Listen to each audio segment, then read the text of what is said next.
Hello! Magandang araw mga kasari-sari test ko dyan. Kamusta po ang araw ninyo sa buong maghapon ha? Kamusta ang benta mga kasari-sari test ko dyan ha?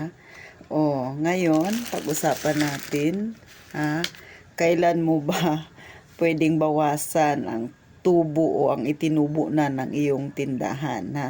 Ito ay base lamang sa aking experience. Pwede nyo pong gawin, pwedeng hindi din na kung wala naman kayong paggagamitan ay okay lang kahit hindi nyo muna bawasan. Pero sa akin po kasi ito yung realidad ng mga kagaya ko na tumigil na sa pag-iempleyado syempre sa akin kasi mga isang buwan lang siguro yung pagitan, mga isang buwan ganun. Nababawasan ko na yung aking tubo. Pero hindi ang puhunan Pero nakakasurvive naman. So paano ko nasabi? Siguro pagkalipas ng isang buwan, yung pangalawang buwan ko, doon ko na kasi kinukuha yung aking, sa tubo ng aking tindahan, doon ko na kinukuha yung aking pambayad ng tubig, ilaw, at saka wifi. So doon na siya nakaasa. So, okay naman. Sa loob ng 3 taon going strong naman yung aking tindahan na siguro yung pangalawang buwan medyo okay na, nag-stable na yung aking tindahan.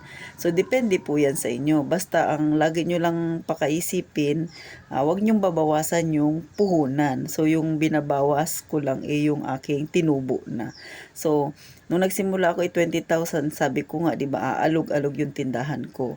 Pagkalipas ng isang buwan, nakabawi-bawi na siya, medyo gumanda na yung itsura ng aking tindahan kasi hindi ko talaga siya binawasan sa loob ng isang buwan.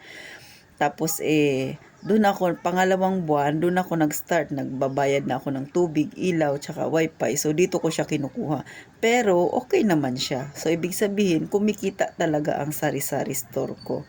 So kaya nasasabi ko na going strong ang aking tindahan kasi sa loob ng 3 taon, ganon yung ginagawa ko. Doon ko kinukuha yung pambayad sa kanya.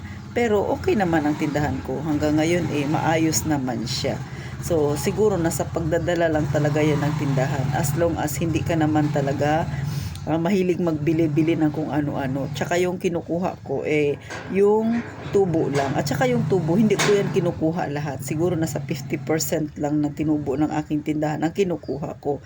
Then yung 50%, yun ang pinapaikot-ikot ko. So, ganun po mga kasari-sarites. Pwede nyo naman siyang gayahin. Pwede ring hindi kung may extra kayong pera. Sa akin kasi nung simula nung nagtigil na ako ng trabaho, mga isang buwan lang, pangalawang buwan, dito ko na siya inasa kasi syempre wala naman akong ibang aasahan. Pero, katulad na sinabi ko, tubig, ilaw, wifi, pagkain, dito ko siya kinukuha.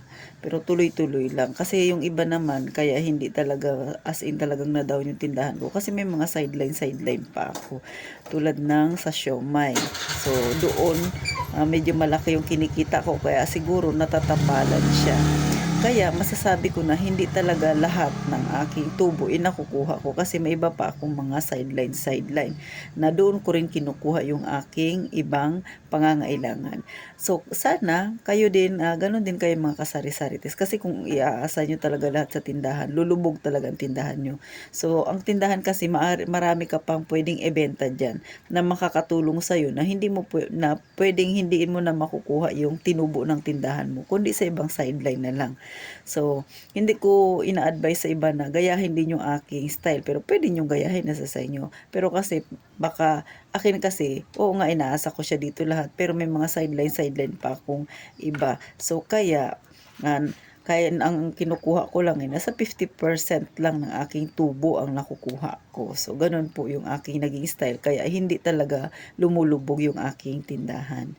So, paano mga kasari-sarite? Sana sa aking maliit na paliwanag sa inyo, na dito ko lahat kinukuha, bakit hindi na bumabagsak ang aking tindahan na isa lang yun sa mga naging way ko o kaya pwede nyo rin siyang gayahin o baka mas makaisip kayo ng ibang style pa sa tindahan naman kasi maraming pwedeng ibenta. So, hindi lang pwede doon sa mga dilata-dilata lang tayo, di ba, umaasa sa mga kung ano-ano. Pwede pa tayong magtinda-tinda ng kahit ano-ano pa dyan na pwedeng ilagay sa harapan ng tindahan pwede rin nating pagkakitaan. So, paano mga kasari? Sana sa aking maliit na pagpapaliwanag, nakakuha kayo ng idea o tips ha. Sana huwag niyo po kalimutan na mag-subscribe sa aking channel at saka suportahan po ito ha. Maraming salamat po.